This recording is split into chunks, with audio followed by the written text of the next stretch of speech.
Hello everybody, welcome to Drydock episode 145.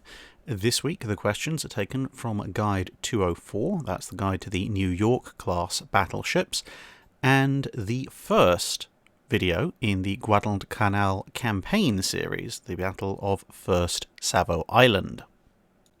Cody Phillips asks, if one of the Tillman designs had actually been built but scaled down to a 50,000 ton displacement, how do you think such a design would compare to the later Iowa class? And do you think this design could have been modernised to be acceptable for service in World War II? So I think there's 4 designs that you could look at where potentially you might get it down, or in one case actually already is at that kind of level. So the first design is the one that's going to be up on your screen. So this is actually, it's not technically a Tillman. It immediately precedes the Tillmans. It's a 50,000 tonner. It's designed for 25 knots, equipped with 8 16-inch guns in 4 twin turrets, and has an armour belt thickness of 15 inches. So that is a pretty decent ship for 50,000 tons, certainly at the time of its design in the early 1910s. Now, how that would compare to the Iowa class if it was modernised?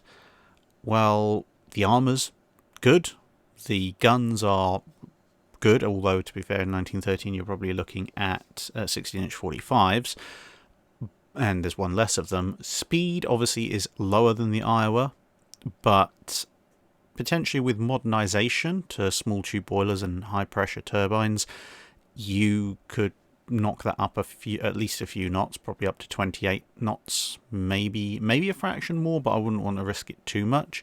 So that design, I think, would make a serviceable battleship, slower than the Iowas, but slightly more heavily protected. I mean, yes, the Iowas do have the inclination to their 12-inch belt, but at short to medium ranges, a 15-inch more conventional belt will probably offer a little bit more protection.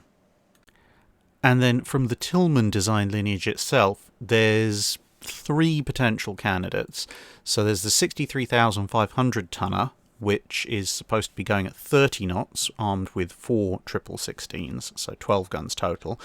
Now, its armour thickness is only 13 inches, and obviously not inclined, so you're not really going to have any space to drop armour. 30 knots is comparable, slightly slower than the Iowas, but you're going to have to drop either armament or speed at this point, and quite a lot, to get down from 63,500 tons to 50,000. I suspect, given how much additional displacement you needed to get Iowa up to its speed, starting from the South Dakota as a design basis, I think if you were to drop this design down to 25 knots perhaps, then you might get it somewhat close, maybe in the low 50s, and then you might need to either drop the superfiring triples down to twins, so you've got 10 guns, or maybe drop the aft superfiring triple altogether, so you have 9 guns, similar to an Iowa, at which point your armour scheme is slightly weaker than Iowa's because it's fractionally thicker but not inclined. You'd have roughly a similar level of armament and a considerably slower speed, so that's not perhaps the world's best candidate. You could jump the speed up using small tube boilers, etc., but you're still probably going to end up in roughly the same boat as the previous design. And then you've got the 2 70,000 tonner Tillmans.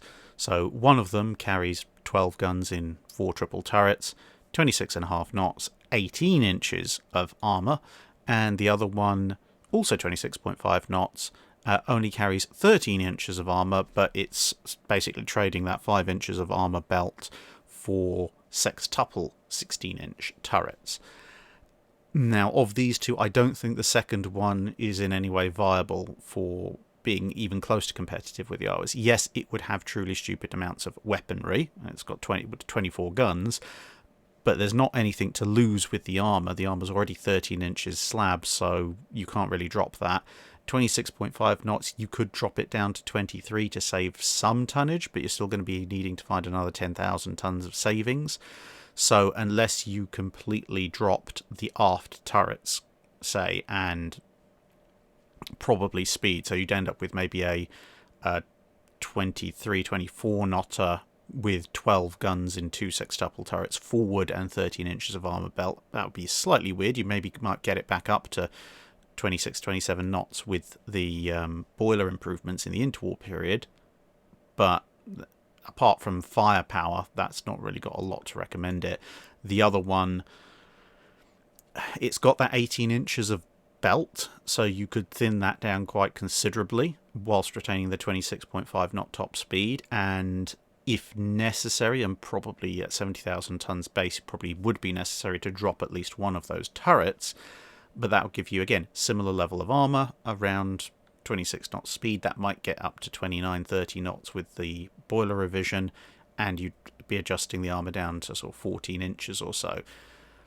So, yes, there are ways, but in all cases, you're going to end up with ships roughly of a similar level of firepower, a sliding scale of about the same to maybe fractionally better protection, but generally considerably inferior speed. Arklefirth asks, what are those tent-tarp cover things on the back of ships? Well, here you can see HMS Collingwood mounting one on the back and one just after the funnel, and yep, these are for shade for the crew. He mentions that you typically see them on Royal Navy ships in the post-Dreadnought era, but also a few American ships. And yes, basically the idea is that in certain environments it can get very, very, very hot, and being in a gigantic steel box is, prior to the advent of significant air conditioning, not necessarily the world's best thing. And so to avoid that, and to avoid people getting heat stroke and sunburn and all other sorts of debilitating nonsense if they're out on deck trying to escape the aforementioned massive metal box in warm waters and tropical environments, quite often ships would rig these awnings above deck in order for people to have somewhere shady to be. You also see them quite a lot when ships are entertaining, because it's a very good way of converting the quarterdeck, or in some cases the foredeck, to an impromptu dining area or ballroom or whatever.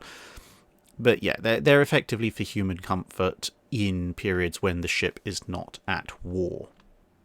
Josh Thomas Moore asks, assuming the Italians stay out of the war after taking a bit of France that they wanted and just bow out, how much of an impact could the Mediterranean fleet have had in the Pacific theatre, assuming Cunningham was still in charge? For example, could we have seen Japan try to get a decisive battle with the Royal Navy in 41 or 42 instead of the US Navy?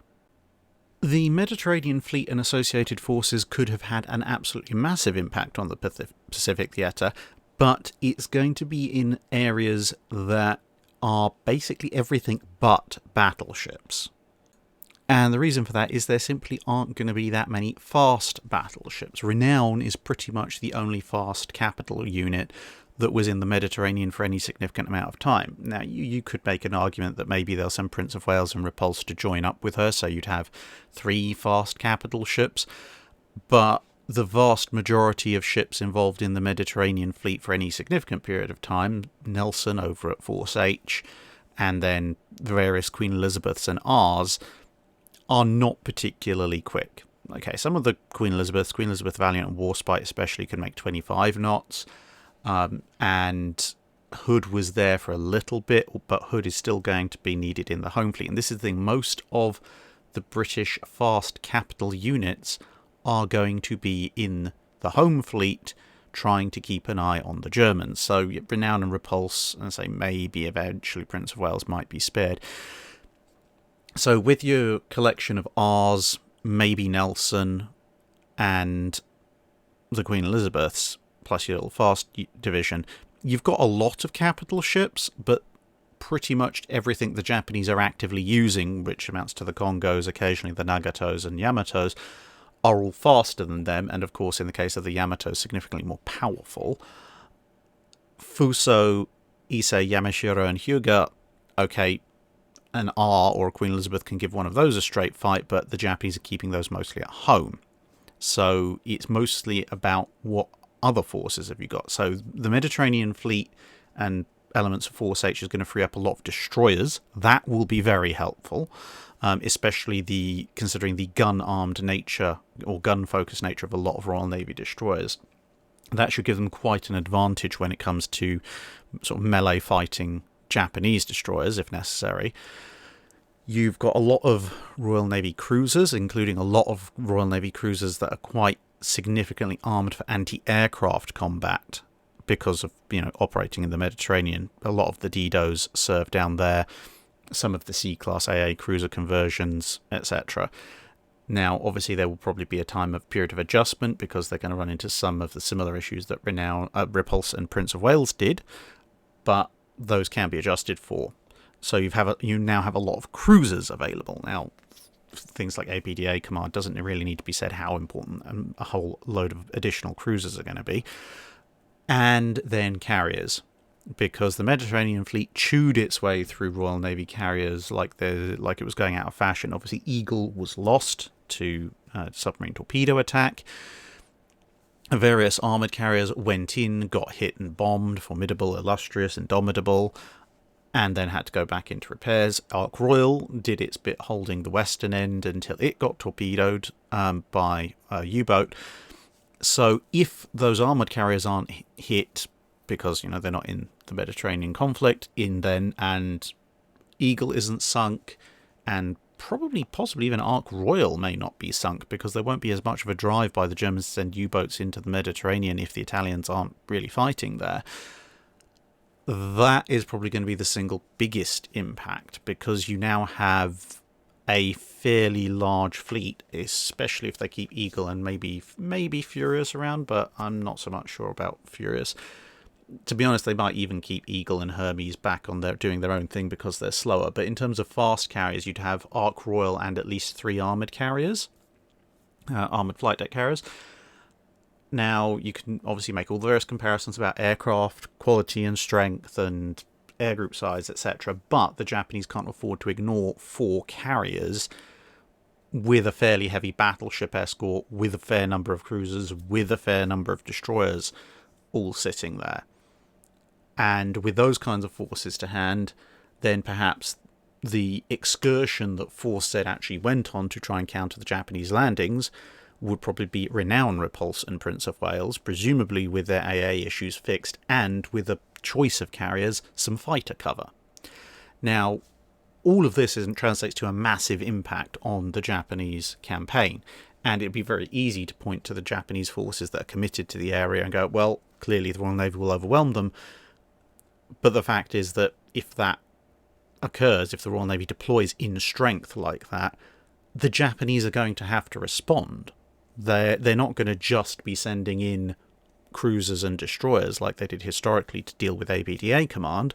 They will have to send in their own battleships. They will have to send in carriers, and that is probably the single largest impact. Where does the Kido Butai go? Where does Nagumo get assigned? Because if you've got a large number of battleships with carriers, with significant carrier support, etc., sitting blocking Japanese expansions further to the west, do the Japanese write off that area and just go, okay, we don't have the forces to contest this at the moment, and still try and go for Port Moresby via Coral Sea and then eventually Midway, fending off against the Americans? Or do they postpone their advance on Port Moresby and Midway and thus avoid Coral Sea and the Battle of Midway, and instead try and go after the Royal Navy to try and further their expansion in that direction? It's very difficult to tell which one would they go for. Either way, it could end badly for them. I mean, if they still go with Coral Sea and Midway anyway, then that means that the surviving US carriers combined with the British fleet have a very good opportunity to then push back against the Japanese very early in, say, mid-42. Whereas if the Japanese go after the British, then that means Lexington and Yorktown, probably also Hornet and Wasp aren't lost, which means the American carrier forces in late 42 are going to be significantly stronger. Joe Svoboda asks, what year were the most battleships or battlecruisers sunk in combat? Now, this is a very interesting one because as he mentions further on in his question, initially you might think, 1941 or 1916 would be good candidates. Yes, you'd be pretty close. But when you include pre-dreadnoughts, it actually becomes very difficult, because 1915 has a fairly good innings when it comes to capital ships lost, because of all the ships lost at Gallipoli. And 1916 has a few more, plus obviously all the Jutland losses. And even in 1917, there's a worrying number of capital ships going down. But when you go forward into World War II, even there you actually find that in 1944 there's quite a lot of ships going down. So 1944, for example, you've got Congo, you've got Tirpitz, Yamashiro, Fuso, Musashi, Jean Bart and Strasbourg, although technically they're scuttled, not lost in combat. Scharnhorst missed out just a little bit because it's the end of 43, and that's before you look at some of the other ships involved. But I'm fairly sure 41 is actually the worst. And you might think, oh yeah, of course, 41, Pearl Harbor, that's a lot of ships lost. Yes, true. However, when you look at ships that weren't sunk at Pearl Harbor, so the two Greek pre-dreadnoughts, Kilkis and Lemnos, were both sunk in April by the Luftwaffe. Bismarck and Hood, of course, are sunk in May. Then Petropavlovsk, one of the Russian leftover gangers, is lost in September, again, thanks to the Luftwaffe. Barham is torpedoed by a U-boat in November. And Prince of Wales Repulse, of course, sunk on 10th of December. And then you have all the ships sunk at Pearl Harbor: Oklahoma, Utah, Arizona, California, West Virginia, Nevada, and so on. Although, yeah, some of them do end up coming back, so I guess there is that. But overall, I'm pretty sure 41 has the overall greatest claim on number of capital ships sunk, battleships and battlecruisers. Although there could be a fairly strong challenge because of those pre-dreadnoughts at Gallipoli as well. Captain Seafort asks, given that the Japanese Navy originally designed the Satsumas and Kawachis as full dreadnoughts before they discovered they couldn't actually afford or produce enough of the main armament, did they ever consider arming the ships with a uniform battery of intermediate weapons? For example, Satsuma with 16 10-inch guns, or Kawachi with 12-inch 45 calibre guns. And do you think such a design choice would have been an improvement on the historical mixed battery for either or both classes? I'm not so sure with the Satsumas, because between their 9-inch belt and the slight speed improvements would have come from switching over the 4.5 twin 12s to twin 10s, plus the ultra hexagonal style layout, you would have been pushing them, I think, more into the realm of something closer to Blucher, i.e. the original, what everyone thought was going to be a concept for a dreadnought armoured cruiser, a armoured cruiser gun, so you're kind of making a very big armoured cruiser at that point. Now, if they'd wanted to go down that route, then potentially, if they'd drop some weight because they're using twin 10s instead of twin 12s, and thus use the spare weight maybe towards a bit more machinery if there's enough volume left over, and push them above the 20-knot margin, then maybe you could have ended up with something that's like a slightly slower but more heavily armed Blucher type arrangement. Although, looking at the design, I think they might have saved even more weight by replacing the pair of aft twin 10s on the design as built with maybe an amidships twin 10. So that basically effectively saved the entire weight of the aft 12-inch, because you're effectively moving one of those wing turrets amidships and then putting the other wing turret aft. You're not reducing the overall broadside, but you are reducing the overall weight of the ship, which again might push the speed up. So at that point you'd end up with kind of a slow but relatively effective battle cruiser, but I think the overall firepower would mean that it's not exactly placed to be a battleship.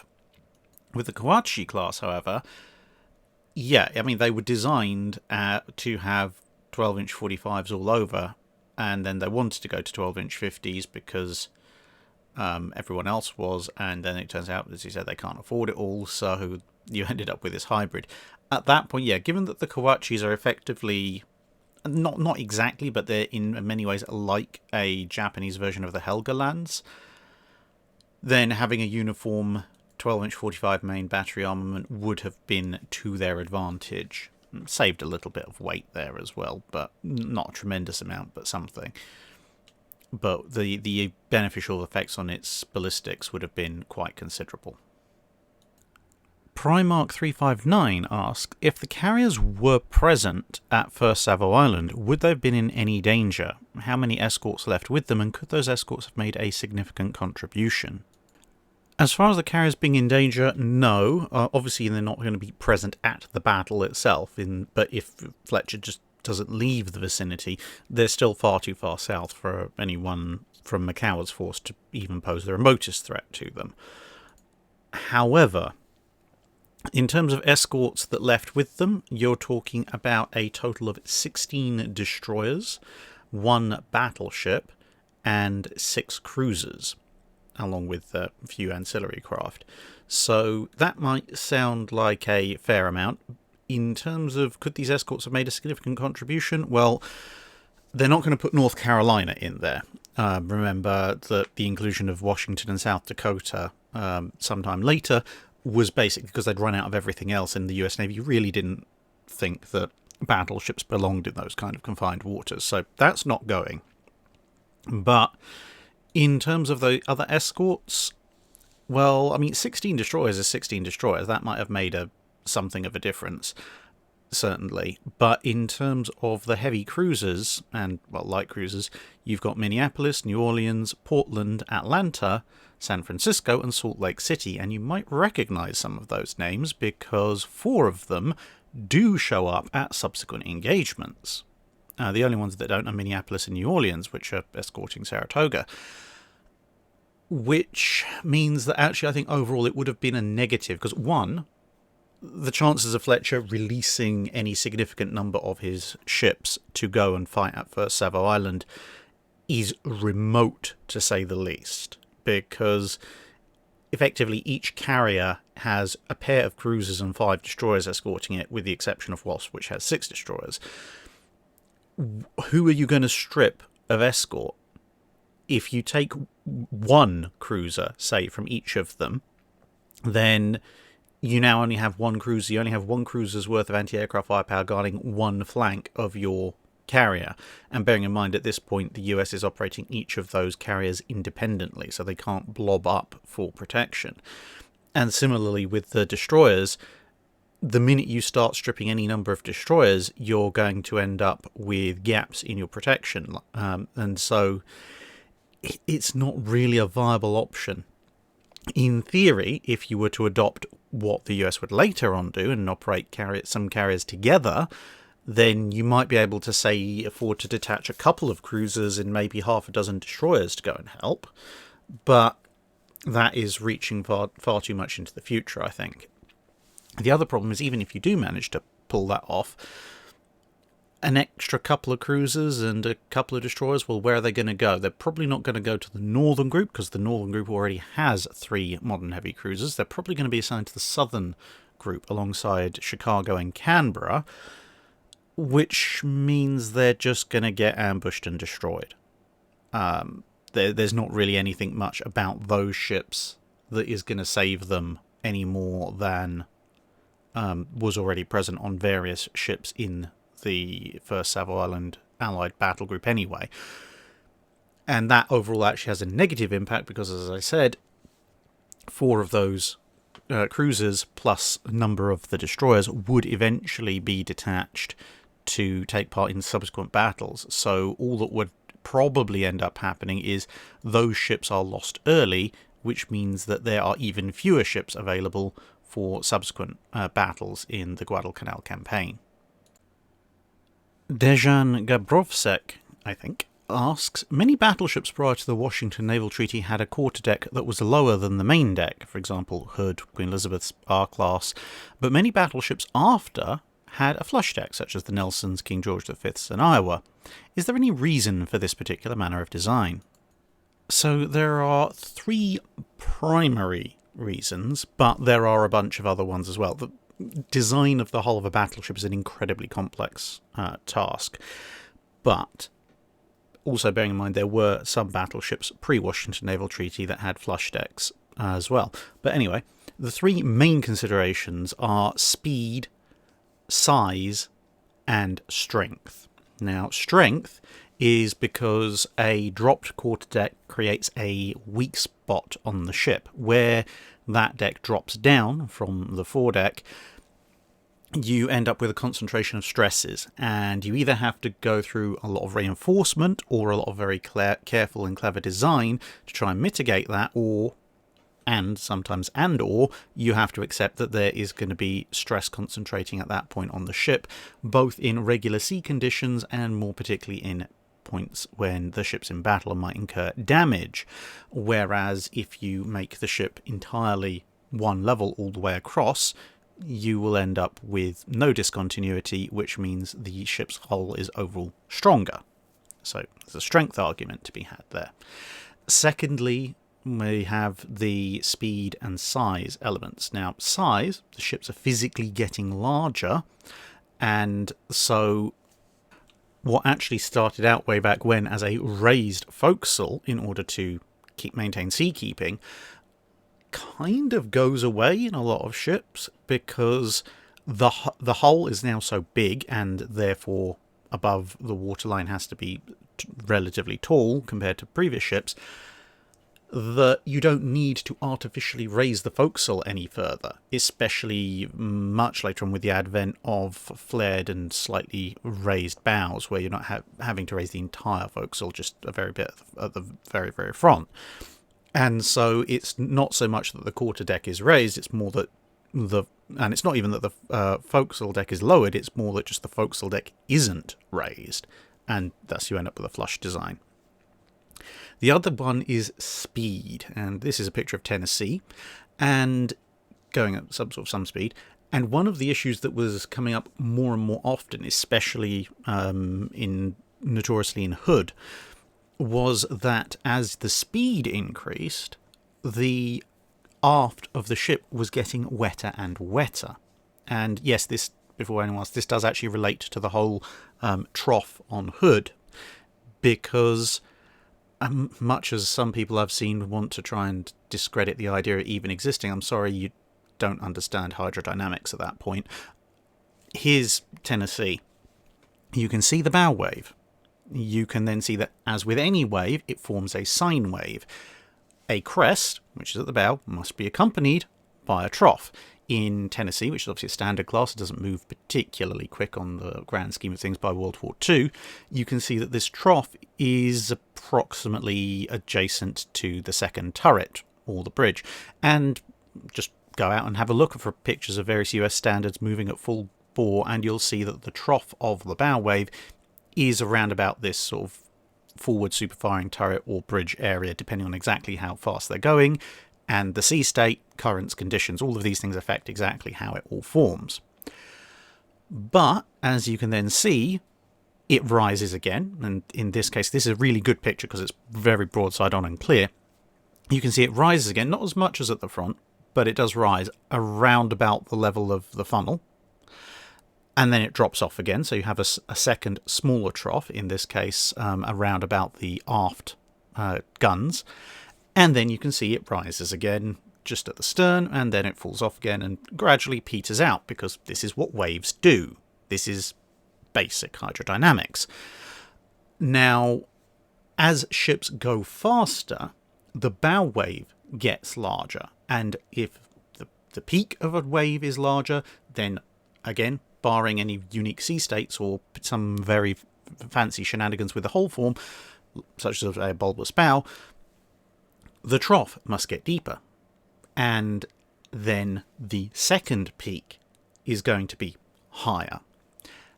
And and so on and so forth down the line.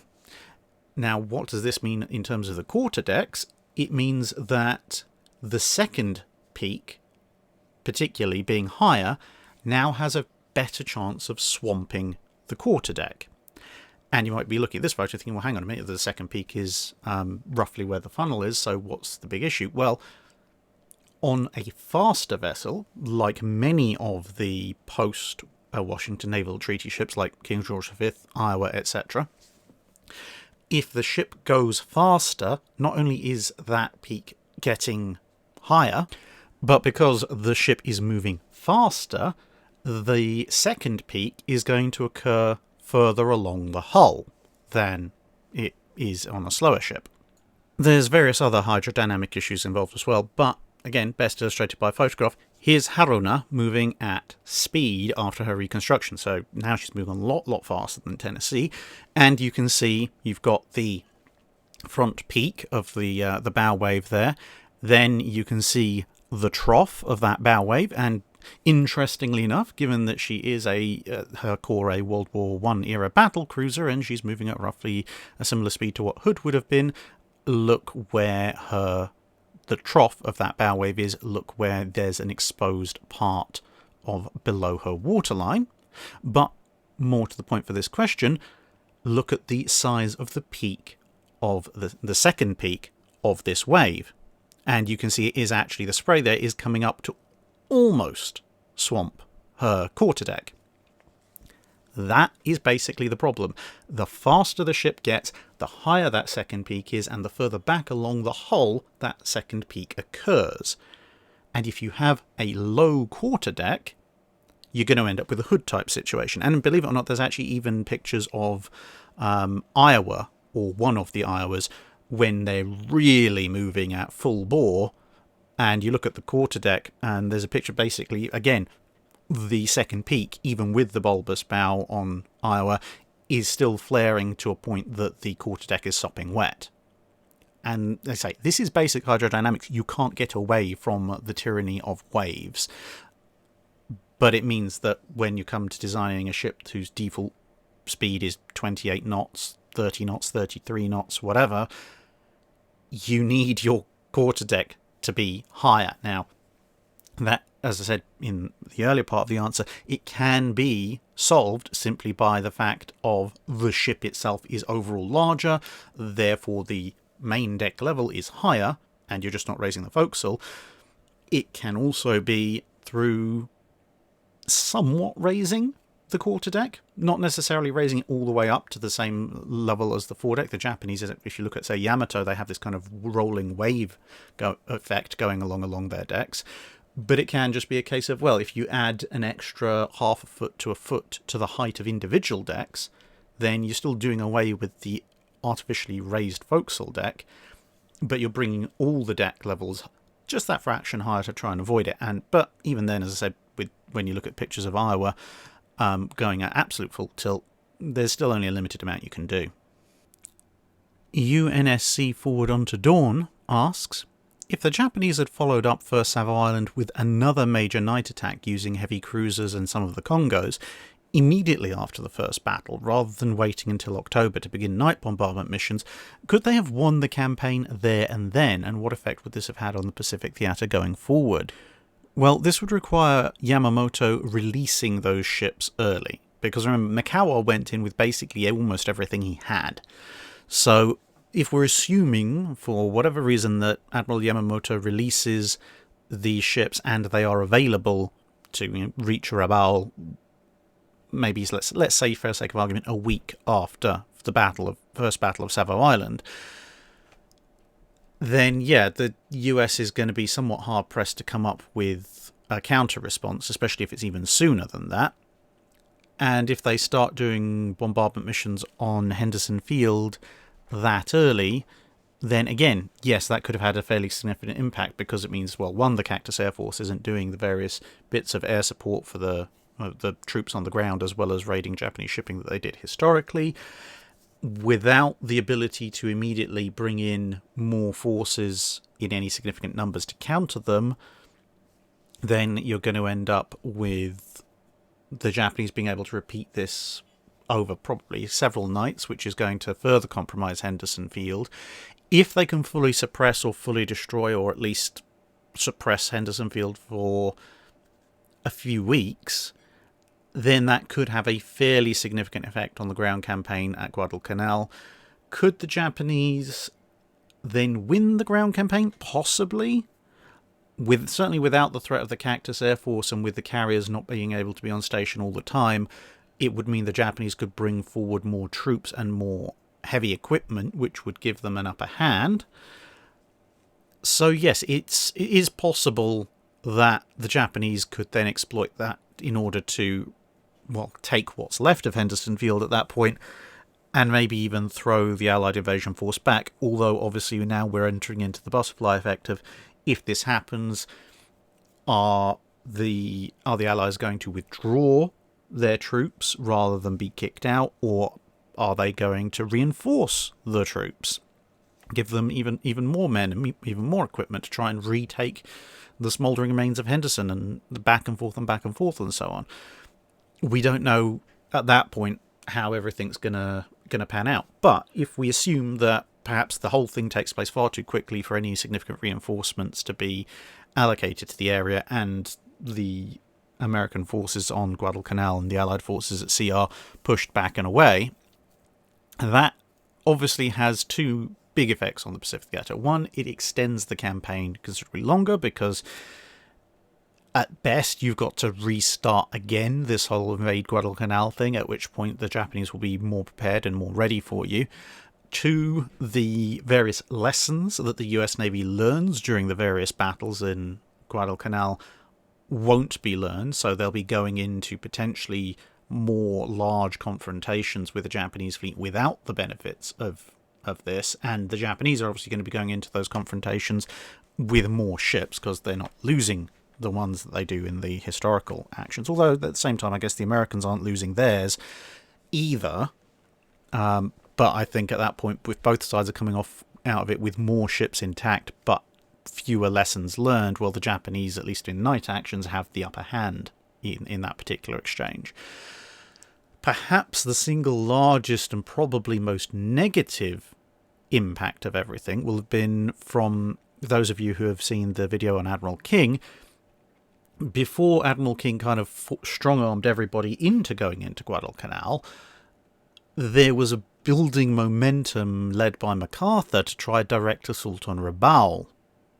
So potentially what might happen is, if US and Allied forces are kicked out of Guadalcanal, then the only other alternative, and General MacArthur will probably make very, very loudly known that he is the one who advocated for the strategy that hasn't failed, he will probably then get enough support to push for a direct heavy assault on Rabaul instead of this attempt on Guadalcanal.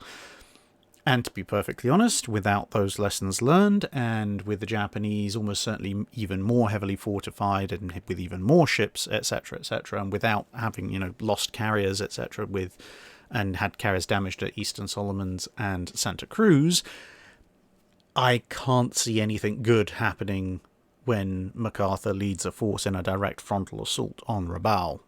There's a reason it was bypassed for the most part along with truck during the advances, and it wasn't necessarily that even during that phase the US Navy didn't have the strength to take it on. It's more the fact that it would have been a pointless waste of men and resources to not achieve all that much, whereas in this circumstance it would have been a pointless waste of men and resources and probably not achieved anything other than losing those men and resources, which in turn, in and of itself, would set the campaign back even further. Now, overall, that probably doesn't extend the war tremendously, because by the end of 1945 there's still going to be atomic bombs going off, and that's going to drive the Japanese to surrender, but it is probably going to result in the Japanese still holding a number of locations, Okinawa, Iwo Jima, that kind of area, which means if with their total defence cordon around the home islands not completely breached, and potentially the Japanese Navy maybe in a slightly better state, then even if they're forced into the kind of unconditional surrender at threat of atomic bombs that they were historically forced to do, you might very well end up with a similar kind of movement developing. And I know this is getting into real geopolitics, which is well beyond my area of expertise, but just looking at the patterns of history,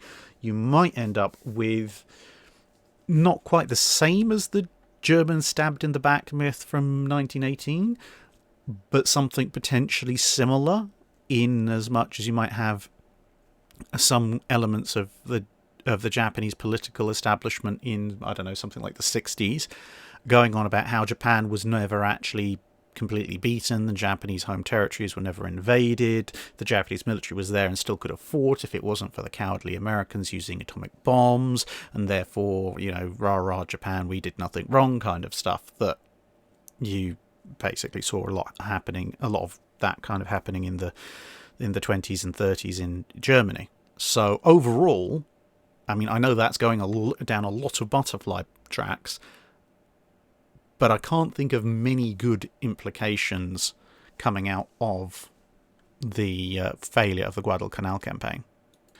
Sky Wong asks, if a torpedo was, for whatever reason, airdropped onto the deck of a ship like a conventional bomb, would the torpedo explode or just end up as a massive annoyance? Probably somewhere between the two.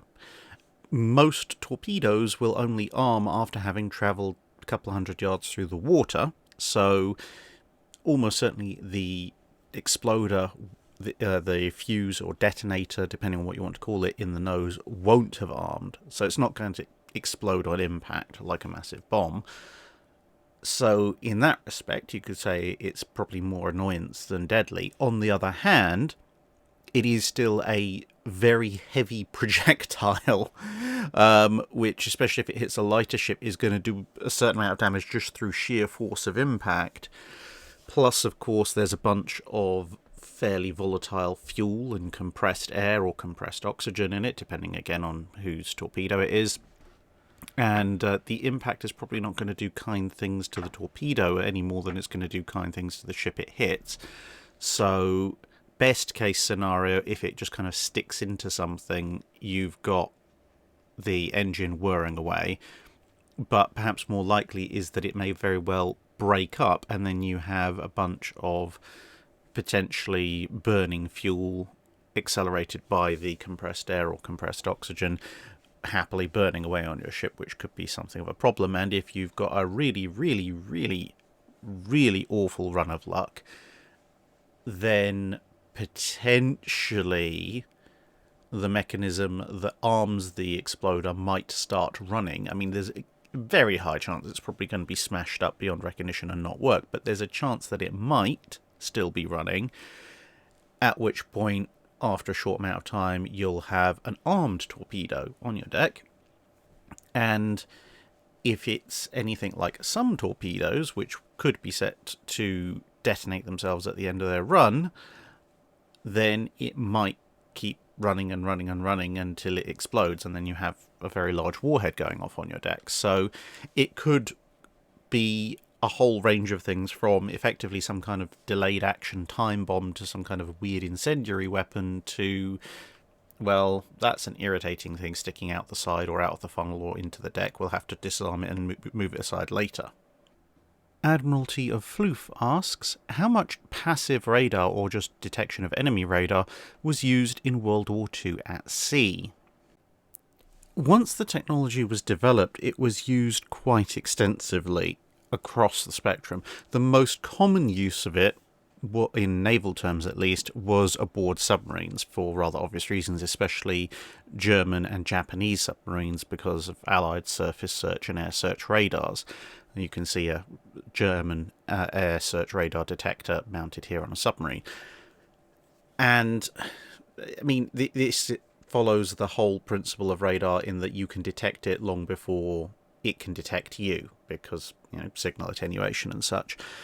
When you got to larger ships, whilst they would sometimes carry radar detectors, quite often you could use the various radars you already had on your ship to spot incoming radar, because there was a limited number of frequency bands, and once people had an idea of roughly what bands everybody else's radars was operating on, you could use that as kind of an impromptu radar detector. But for smaller ships, like subs, where they're not necessarily mounting their own radar, they do need a dedicated and discrete radar detection device. And for navies which perhaps didn't have as much radar or any radar available for certain kinds of ships, then again these radar detectors would at least serve some use in telling them that, hey, there's someone with radar in the area, and possibly, depending on how advanced they were, maybe even roughly what direction that person was, which might be the make or break in a night action. Captain Landlocked asks, did the type of woods, oak, hornbeam, etc., available in a country have an impact on ship design, and were there attempts to import types of woods to make other designs? I believe I've answered a similar question to this recently, but to go over it, yes, the types of wood available did have some impact on ship design, but for most nations it basically came down to whether or not you could build ships, period. You could, in theory, and indeed occasionally in practice, build ships out of something like softwood, so fir-built ships were somewhat common as quick builds, if you like, during a long ongoing war where you needed a large number of a certain type of ship, almost exclusively frigates, put in the water very quickly. But in terms of long-term planning, and even most wartime builds, if you had access to oak or some other similar relatively dense, relatively strong hardwood, that is what you would build your ships from.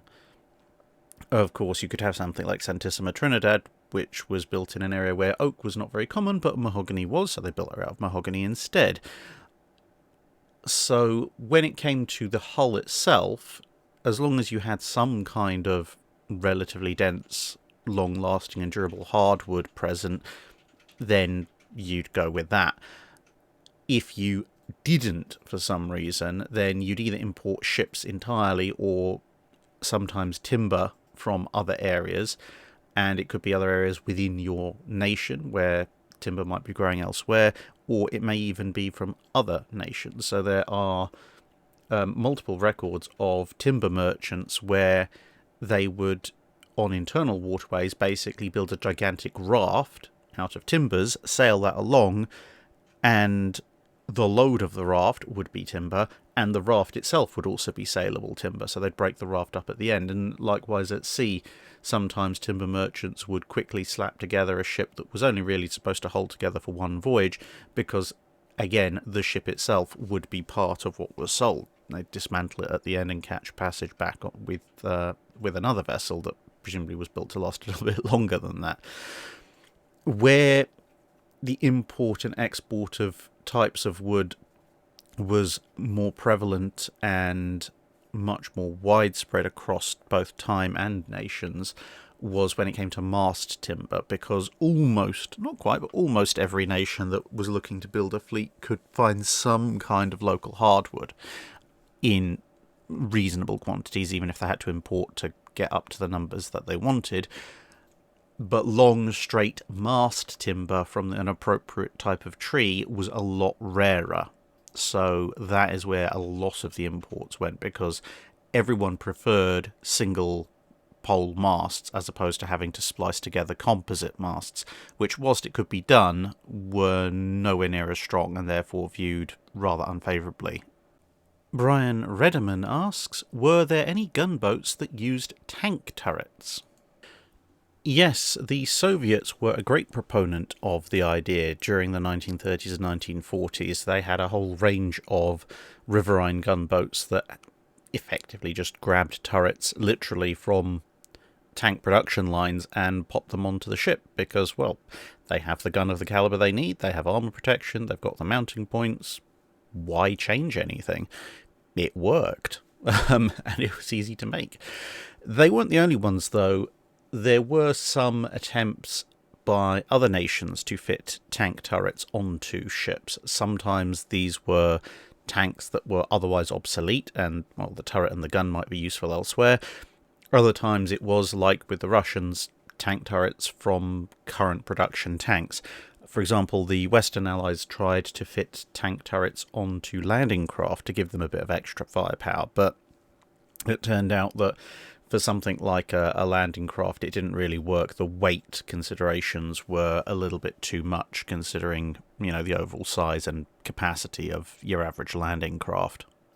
And of course, there was the very optimistic crew of one particular merchant ship during the whole PQ-17 debacle, who, finding themselves trapped in an ice floe and thinking Tirpitz might appear over the horizon at any point, not only disguised themselves as an iceberg, but also got some of the Sherman tanks that they were carrying out on deck and arranged them in such a way that they were probably the world's most heavily armed merchant ship for a while, at least as long as they had the crew to man the actual tank turrets which were on the tanks themselves.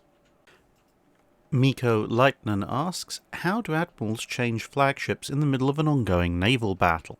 Depending on the time period, in the Age of Sail, you typically use one of the ship's boats to just row yourself over to another vessel. Whereas in the sort of the dreadnought era, if you like, you can actually see this with what happened with Admiral Hipper and SMS Lutzow. You call the destroyer alongside, and you board the destroyer, and then the destroyer sails around and tries and finds you a new flagship. Basically, you find a smaller ship or boat, and you then get off of your flagship and you head over to another flagship. If possible, you ideally should let another ship know that you're coming over so they don't randomly sail away, but in the midst of battle that may not be possible, so you just have to take your chances. If you're in the middle of an ongoing firefight, it may not be possible. You have to wait until a lull in the battle, although again in the Age of Sail it would be possible to board a small craft on the unengaged side of your ship, if indeed there is an unengaged side of your ship, if you happen to need to skedaddle for whatever reason. Leon Wu asks, post-World War II, how were US aircraft expected to attack enemy fleets? Was it still dive and torpedo bombers as the US stepped into the missile age? There were a number of attack techniques that were expected of US aircraft as they stepped forward into the late 40s and early 50s. Some of it was still dive bombing and torpedo bombing, although it must be said that torpedo bombing in the late 40s was a very different beast to what it had been at the beginning of the 1940s. At the start of the 1940s, torpedo bombing was a case of low, slow, straight-line approach, which made you very vulnerable. By the end of World War II, and therefore after World War II, thanks to advances made first in the US and then spread amongst other nations, you could drop torpedoes whilst going considerably faster at a considerably higher altitude and from considerably further away than you could even 5 years before. So whilst torpedo bombing was still considered a viable tactic, it was, as I say, a very different beast to what you might think of as the classic torpedo bomber run. Plus you had stuff like the Tiny Tim, big unguided rockets, which were designed to hit the enemy from further away, and some of the early forms of guided anti-shipping missile. The Bat, for example, albeit that post-World War II, the Bat was not so much carried by many carrier aircraft, more land-based aircraft. But there was this kind of, I guess, halfway step where the dive bombing tactics had advanced, the bombs had advanced, so had the torpedoes that were used in torpedo bombing runs, so they were a step above what you normally find in World War II, but you had the beginnings of what you would consider modern anti-shipping missiles in terms of guided weapons and unguided large rocket or propelled weapons such as the Tiny Tim. And that kind of blend of things all stuck together until you got into the development of full-on missiles like the Bullpup later on. Now, the other thing you've got to bear in mind is that whereas at the beginning of the war you had dive bombers and torpedo bombers as their own separate entities, during the war that designation had begun to blend. So with the British you had the Barracuda, which was explicitly designed to be both dive and torpedo bomb capable. in the US Navy, you had the Avenger taking on a bomber role, albeit the Avenger as a dive bomber is not necessarily something you want to attempt, although I guess you could if you were desperate. But by the end of World War II, you had combined roles. So you went from having the TB series and the S series, or Scout Bomber SBs, then you went over to having the A's. So this is where the Sky Raider comes in, because the Sky Raider is seen as an attack aircraft, but it's actually, as designed, a torpedo, dive, and general purpose attack bomber.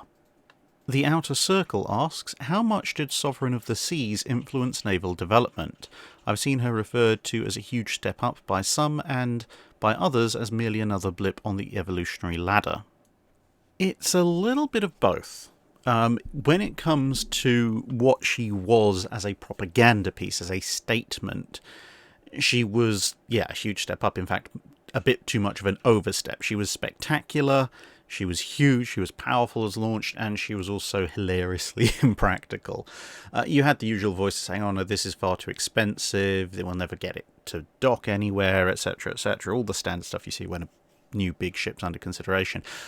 But most of that was put to one side once a few changes were made. A few tweaks had to be made, a few bits removed, a few bits added here and there. Once that was done, you now had to consider her as two things. As a propaganda piece, as a flagship, as a statement of intent, she was massively a step up in the world, and it forced other nations to think, okay, what are we going to do to try and come close to or match this? As a warship, once those changes had been made, whilst initially there was some, shall we say, hesitation about whether she would make an effective warship, as it turned out in the Anglo-Dutch Wars, she was a very effective warship. And these, what at the time were called great ships, they were pretty much the linchpin and the pivot point around which the English fleet sustained itself in the face of most of the Dutch fleet's attacks during various Anglo-Dutch wars. Now, obviously, some of those wars went England's way, some of those wars went the Dutch way, but in all of those, there was this constant theme of Sovereign of the Seas, in whatever name she was going by at the time, plus follow-on ships that had been built that were around about her size. Although there weren't that many of them, they provided this core which made it incredibly difficult for the Dutch to actually get a decisive victory. They could beat an English fleet, but they couldn't run the entire fleet off of the seas most of the time, because as long as there was this core of big, heavy ships, there was precious little they could actually do to them in most cases, outside of, something like a Medway raid. And so people took this on board. Now, okay, the Dutch did have a slight disadvantage of having to operate out of shallow ports, and their shipbuilding, in terms of overall size of ships, suffered because of that. But in many ways, Sovereign of the Seas and her descendants provided kind of that spark which would go on to generate the first-rate ship of the line. So whilst it was a little bit of a stop-start process to get that going in amongst various navies, and whilst, yes, she was very expensive and she was not the world's most practical warship overall, at the time of construction, she is in many ways kind of a starting point for that big first-rate capital ship designed for gunfighting. Brian Smith asks, how do cannon of the Age of Sail compare to modern guns in terms of calibre? So all of these figures are approximate because, of course, they're going by weight of shot, and of course the weight of shot is going to vary slightly depending on what they're making the shot out of. I mean, iron is usually fairly standard, but there were some different ways of making it and different materials, occasionally stone shot and the like. So it is not a precise science, but roughly speaking, a 12-pounder gun, 12-pounder long gun, would be about 120 millimeters, which is about 4.7 inches. An 18-pounder gun would be between 135 and 140 millimeters, which means you're looking about 5.5 inches or thereabouts. A 24-pounder, so this would be the main armament on sort of middle-sized ships and the secondary armament of larger ships, is 150 to 155 millimeters, so around 6 inch. A 32-pounder, which is the heaviest gun you typically find on Royal Navy warships of the Age of Sail, at least in the Napoleonic eras, is between 6.25 to 6.5 inches. There's a little bit of variation in there. So, and then you get up to the 36-pounder, which was the French equivalent, and that's 174 or 175 millimeters, which is the equivalent of about 6.8 to 6.9 inches. And then you have things like the 68-pounder carronade at the top end of things, and that's quite a bit bigger. That's about just over 8 inches in caliber. And you might notice the 175 millimeter and 138, 139 millimeter. For those of you more familiar with your pre-dreadnought era and early 1900s French armament sizes, you might notice those sizes cropping up again and again. Yeah, there's a reason for that. It goes all the way back to the Age of Sail and kind of standardized gun caliber sizes. 101st Legion asks, what is the legality of marriage at sea, and how was-is it done? Can you simply collar any captain of a ship, or do you have to be a naval captain? How are such marriages upheld internationally and civilly? So these days, you can get married at sea, but only aboard certain ships that are under certain jurisdictions that permit that kind of thing.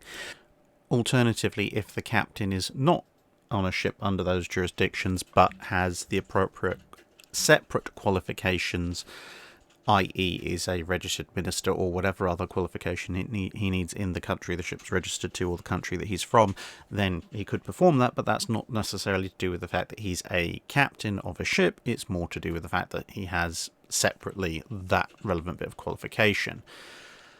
In terms of how it has come about, well, it seems a little bit unclear. Some courts have recognised marriage at sea as valid, other courts have not. In some cases, the same court has recognised a marriage at sea as valid and not in another case. Where it seems to have all originated from is the fact that back in the Age of Sail, when voyages could take months, well, at some point down the line, you can have a shipboard romance, and the captain, especially in those days, as pretty much every other power over people at sea, depending on, again, the type of ship and the nation that they're from. The captain can even have literally the power of life and death over people on a ship at sea, and therefore you would think, oh, it follows logically that if he can have somebody executed, especially on, say, a Navy ship, then, well, surely he should be able to marry somebody as well.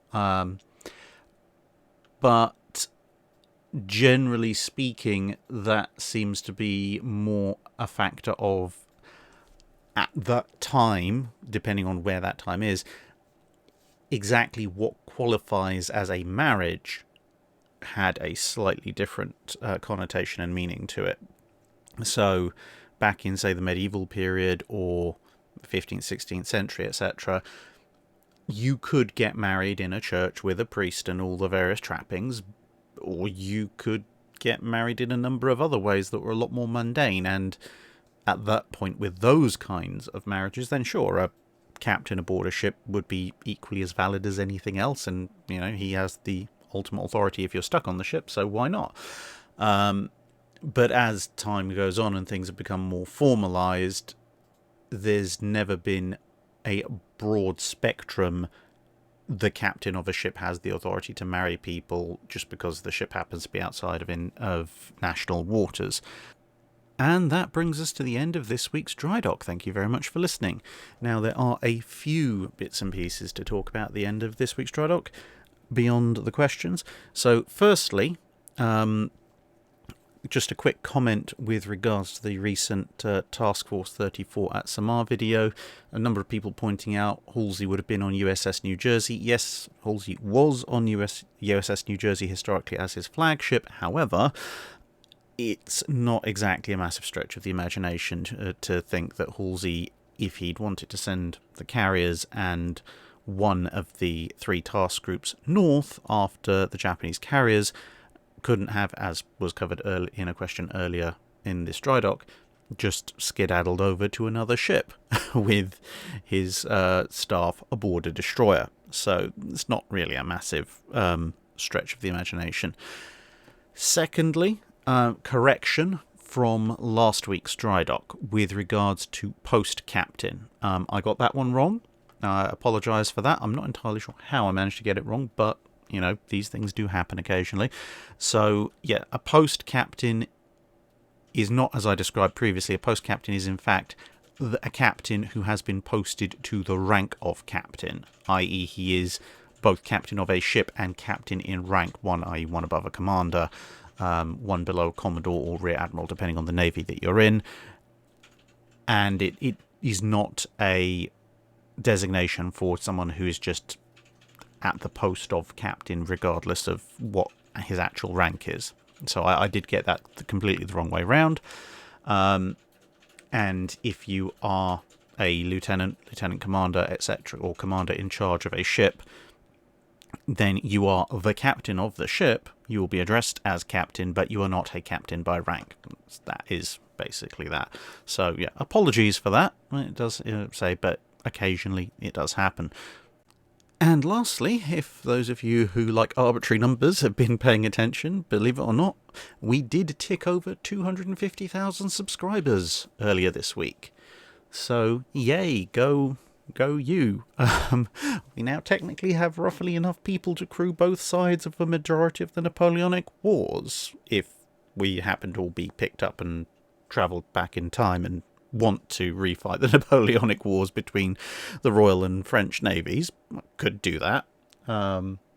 Could also technically staff the entirety of the Royal Navy and the High Seas Fleet at the beginning of World War One, at least before, you know, it got full on and everybody started conscripting people left, right and centre, but oh well. Could also do just over half of the US Navy in World War Two if we wanted to. So, yeah, we are a reasonably large navy by many standards. So go us, go everybody. Congratulations. Well, because, I mean, you guys clicking the subscribe button are the ones that made that happen. So in terms of a 250k subscriber giveaway - competition, yes, there will be one. I am just finalising the details on what the prizes will be and how to enter. So watch this space. There will be something going up later on in the month, which will cover that particular thing, but I suppose it's worth noting in the Drydock now. And with all that said and done, thank you very much, and thank you for listening. Hope to see you again in another video.